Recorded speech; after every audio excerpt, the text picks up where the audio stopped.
وہ ہمارے ایک دانش والے ہیں، تو انہوں نے مضمون لکھا، کئی باتیں بڑی پسند آتی ہیں۔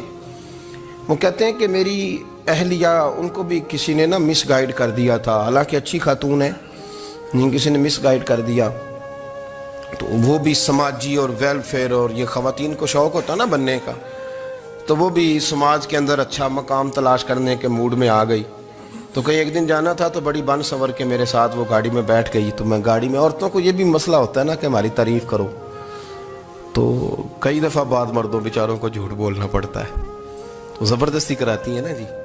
تو اس میں گنجائش بھی دی ہے شریعت نے گنجائش دی ہے کہ کبھی بیوی کو راضی کرنے کے لیے خلاف واقعہ بات کرنی پڑے تو کر لینی چاہیے، تو وہ کراتی بھی ہیں۔ 3 موقع پر خلاف واقعہ بات کرنے کی اجازت ہے، یعنی واقعہ کے خلاف بھی آپ بات کر سکتے ہیں۔ جنگ کے موقع پر 2 لوگوں کو صلح کرانے کے لیے اور بیوی کو راضی کرنے کے لیے کر لیں کوئی ایسی بات، بے شک اپنی طبیعت پہ جبر کر کے کر لیں، گنجائش ہے، اجازت ہے۔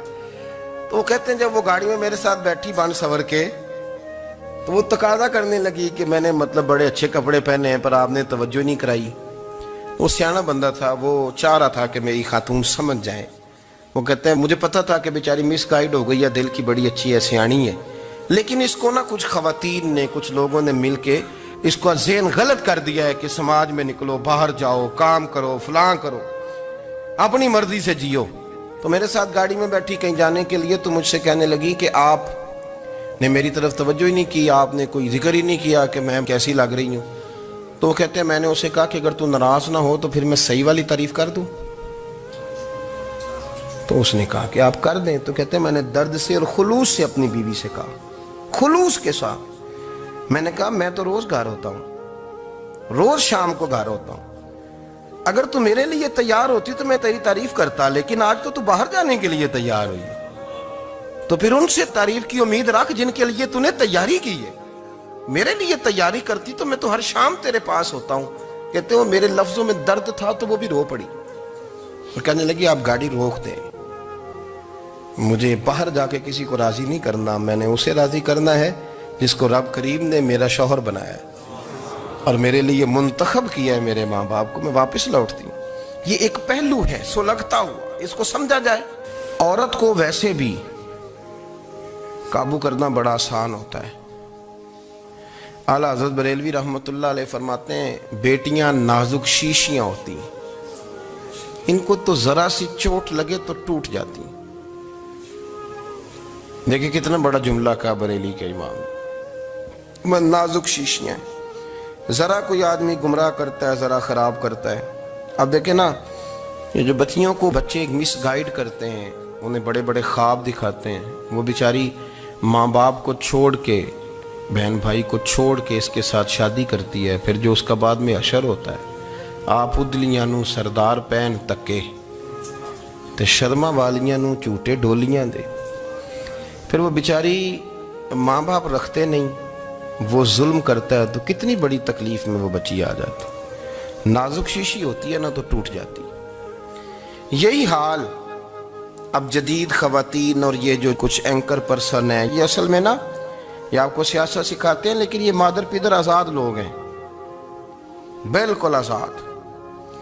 یہ تو علماء شور نہ کریں، بات نہ کریں، گفتگو نہ کریں، مشائخ بات نہ کریں، اور یہ جو کچھ سنجیدہ اور دینی طبقہ ہے یہ کچھ شور نہ کرے، یہ تو روڈوں پہ ننگے ہو کے آ جائیں معاذاللہ۔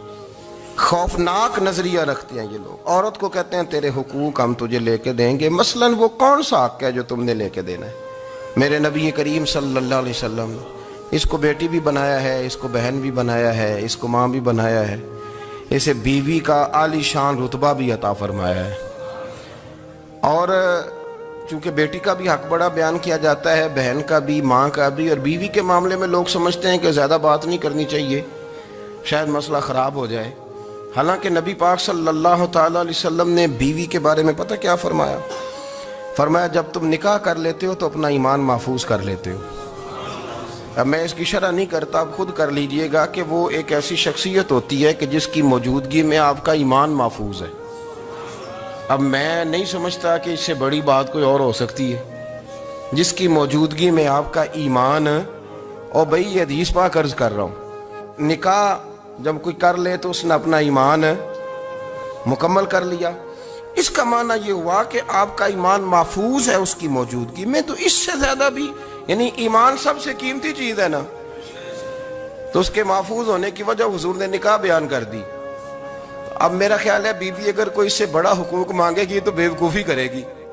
اتنا بڑا درجہ نبی کریم نے اسے عطا کر دیا، اتنا بڑا مقام دے دیا کہ تو خامند کے ایمان کے محفوظ ہونے کا ذریعہ بن گئی ہے۔